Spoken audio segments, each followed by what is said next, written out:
Halo Satayas, kembali lagi bersama saya. Bagaimana kabar kalian, sehat kan? Kali ini saya akan membahas film psikopat lagi yang berjudul The Kisser tahun 2008. Film ini bercerita tentang mantan detektif yang beralih profesi menjadi penjual wanita atau semacam mucikari lah. Dia mencoba mencari wanita-wanitanya yang hilang entah kemana. Penasaran kan? Tanpa berlama-lama dan banyak basi-basi, intro dulu.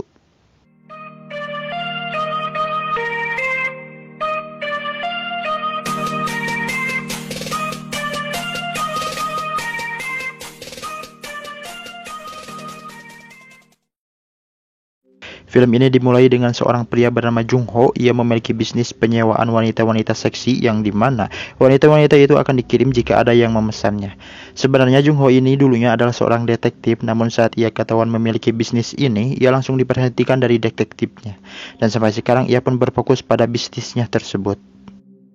Pada malam hari, ada pelanggan yang memesannya kepada Jung Ho. Saat wanita itu sampai di tempat tujuannya, akhirnya mereka menuju rumah pelanggan tersebut untuk melakukan lekdut. Namun anehnya, wanita itu tidak pernah terlihat keluar dari rumah si pelanggan sampai mobil si wanita itu tak terurus selama berhari-hari. Di sisi lain, Jung Ho mencari wanita yang hilang itu sampai pada akhirnya Jung Ho menemukan mobilnya yang berada di distrik Mangwon. Dan ia pun mengira bahwa wanitanya telah berkhianat pada bisnisnya. Karena dari kejadian itu membuat bisnisnya yang sedang dijalani Jung Ho kehilangan pendapatan. Saat Jung Ho sedang berada di luar, ia mendapatkan telepon dari karyawannya, kita sebut saja si Dungu. Dan si Dungu mengatakan bahwa ada pelanggan yang terus menolak dan tidak cocok dengan wanita-wanitanya sampai tidak ada lagi stoknya. Namun Jung Ho teringat masih ada satu lagi wanita itu yang bernama Mi Jin. Sesampainya di kantor, Jung Ho mengecek ponsel Nokia-nya dan ia dibuat penasaran dengan nomor yang memesannya tadi. Ternyata Jung Ho sangat tidak asing dengan nomor tersebut. Setelah itu Jung Ho langsung memeriksa buku pelanggannya dan ternyata nomor itu telah menyewa dua wanita yang dimana kedua wanita itu telah menghilang tanpa sebab. Dan sekarang Mi Jin telah dikirim ke alamat yang sama untuk menemui pelanggan dengan nomor yang sama. Mengetahui hal tersebut, Jung Ho sempat mengira bahwa kedua wanitanya yang sudah hilang telah dijual oleh orang yang mempunyai nomor yang sama tersebut. Jung Ho pun segera menelpon Mi Jin dan menyuruhnya untuk memberitahu alamat pelanggannya tersebut. Setelah sampai ke rumah pelanggan itu, Mi Jin memperhatikan papan nama dan nomor rumah itu untuk diingat-ingat. Setelah masuk ke dalam rumah, Mi Jin beralasan ingin mandi dulu. Padahal ia akan mengirim pesan kepada Jung Ho untuk memberitahu alamatnya. Namun sialnya, saat Mi Jin mengirim pesan, di sana tidak ada sinyal. Mi Jin pun berusaha untuk mencari sinyal.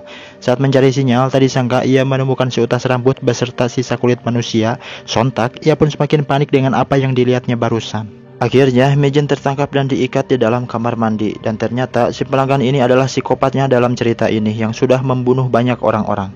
Saat pria ini sedang akan memahat kepala Mi Jin, tiba-tiba ada tamu. Dan ia pun langsung menemui tamu itu. Karena omongan tamu ini sedikit mengganggu, akhirnya kedua tamu itu disuruh masuk ke rumahnya. Dan tanpa basa-basi, si tamu itu langsung dihajar dengan palu oleh psikopat ini dan tentunya dengan sangat sadis dan keji. Singkat cerita, saat psikopat sedang keluar, mobilnya bertabrakan dengan mobil Jung Ho. Jung Ho pun turun dan menghampiri psikopat itu. Namun Jung Ho melihat percikan darah di kemejanya. Curiga dengan orang ini, Jung Ho pun langsung menelpon nomor yang sudah menghilangkan kedua wanitanya. Dan ternyata handphone psikopat ini berbunyi. Setelah itu, psikopat ini langsung lari dan aksi pengejaran pun terjadi. Dan akhirnya Jung Ho berhasil menangkap psikopat ini dan dibuat babak belur oleh si Jung Ho. Saat Jung Ho membawa psikopat ini, tiba-tiba polisi datang. Polisi yang curiga ini akhirnya mereka berdua dibawa ke kantor polisi. Saat polisi menginterogasi psikopat ini, memberitahu pada polisi bahwa ia telah membunuh orang-orang sebanyak 12 kali. Psikopat ini bernama Yong Min. Akhirnya Gilwo, sahabat Jung Ho, menuju ke tempat kantor polisi dan ia membawa Yong Min ke kantor pusat dan menyuruh Jung Ho untuk segera menyusul. Saat Jung Ho berada di parkiran, ia yang melihat mobil yang dikendari oleh Yong Min. Jung Ho pun mencoba menggeledah tas Yong Min. Tanpa diduga, Jung Ho menemukan kunci rumah yang sangat banyak sekali. Kemudian Gilwo menyuruh Jung Ho untuk pergi ke rumah Mi Jin mencari rambutnya untuk melakukan tes DNA.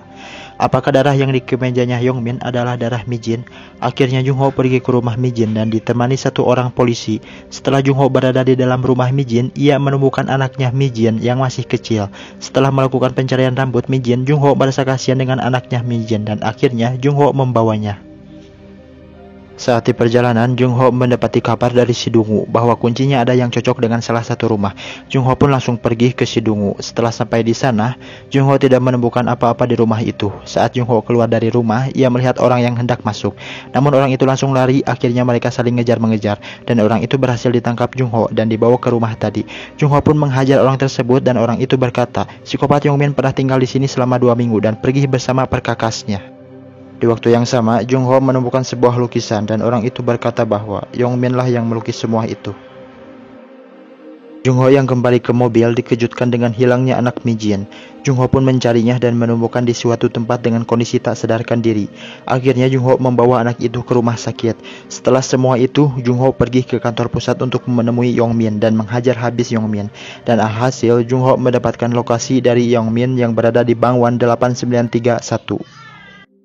Di Mangwan sendiri adalah tempat psikopat Yong Min bekerja dulu. Di sana polisi mencari bukti-bukti untuk Yong Min bisa dipenjarakan. Namun di sisi lain, Jung Ho menyadari bahwa ucapan psikopat Yong Min adalah kebohongan. Jung Ho yang dulunya detektif menyimpulkan bahwa Mangwan dan tempat Yong Min dulu bekerja sangat jauh, yang membutuhkan 20 menit dengan berjalan kaki. Dan Jung Ho pun mengingatkan pada Gilwo bahwa mayat-mayat tersebut berada di distrik Mangwan, bukan di sini. 여기서 딱 5분 거리. 뒤져봅시다. 차를 세워놓고 여기까지 걸어왔다는 얘긴데 여기서 20분이 넘는 거리야. Di sisi lain, hasil DNA Mi Jin sudah keluar dan hasilnya tidak cocok dengan darah yang berada di bajunya psikopat Yong Min. Karena memang darah tersebut milik kedua tamu tadi dan psikopat Yong Min pun bebas. Dan akhirnya, Gilwo menyerahkan Jung Ho ke kantor pusat. Saat di perjalanan, Jung Ho menendang sopir dan ia berhasil keluar dari mobil. Jung Ho yang khawatir dengan Mi Jin, ia pun bergegas pergi untuk mencari Mi Jin karena psikopat Yong Min sudah bebas. Cerita berpindah ke kamar mandi Yong Min. Terlihat Mi Jin yang masih hidup mencoba memutuskan tali yang mengikatnya menggunakan pecahan ubin.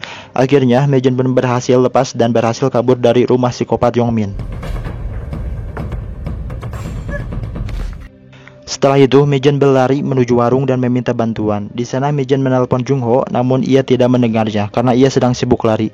Anjir, kenapa film psikopat seperti ini selalu ada aja adegan pibangusannya? Lanjut. Di satu sisi, Yong Min yang sedang dibuntuti oleh polwan dan Yong Min pun menuju warung untuk membeli rokok sampurna. Dan ternyata warung tersebut adalah tempat di mana Mi Jin bersembunyi. Dan yang lebih pibangusannya, ibu-ibu yang punya warung bercerita bahwa di dalam ada wanita yang berlumuran darah dan menyuruh Yong Min untuk menjaga mereka di warung. Yong Min yang menyadari bahwa Mi Jin berhasil kabur, ia pun langsung meminjam sebuah palu pada si ibu warung itu yang beralasan untuk berjaga-jaga. Dan tanpa disadari, ibu itu langsung dipukuli palu tersebut oleh Yong Min. Yong Min pun menuju ke kamar dan melihat Mi Jin yang sedang berpura-pura mati. Dan psikopat Yong Min pun akhirnya memalu Mi Jin dengan sangat keji.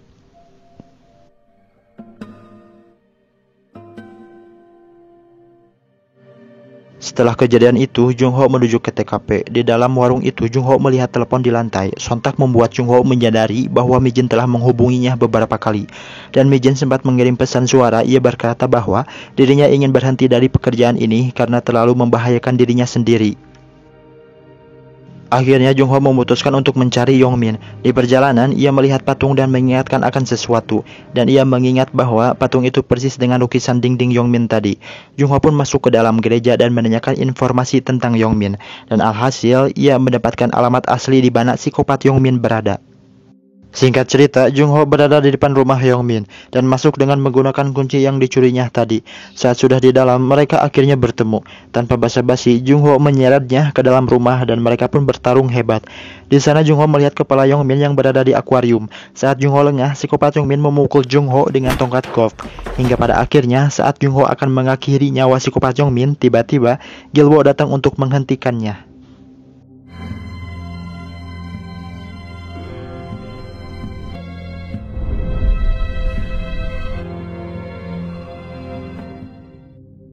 Setelah pertarungan mereka selesai, polisi akhirnya menggali mayat-mayat di depan halaman rumah Yong Min dan mengambilnya sebagai barang bukti.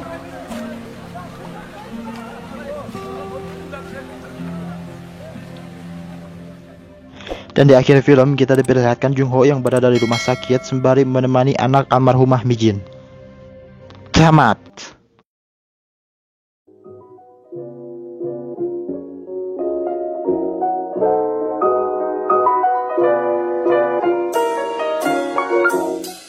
Walaupun ending yang sangat menyedihkan, Pelajaran yang dapat diambil kali ini adalah jangan habiskan hidupmu untuk sesuatu pekerjaan yang membahayakan nyawamu. Saya Riz beserta alat-alat pengedit mohon undur diri dan sampai jumpa.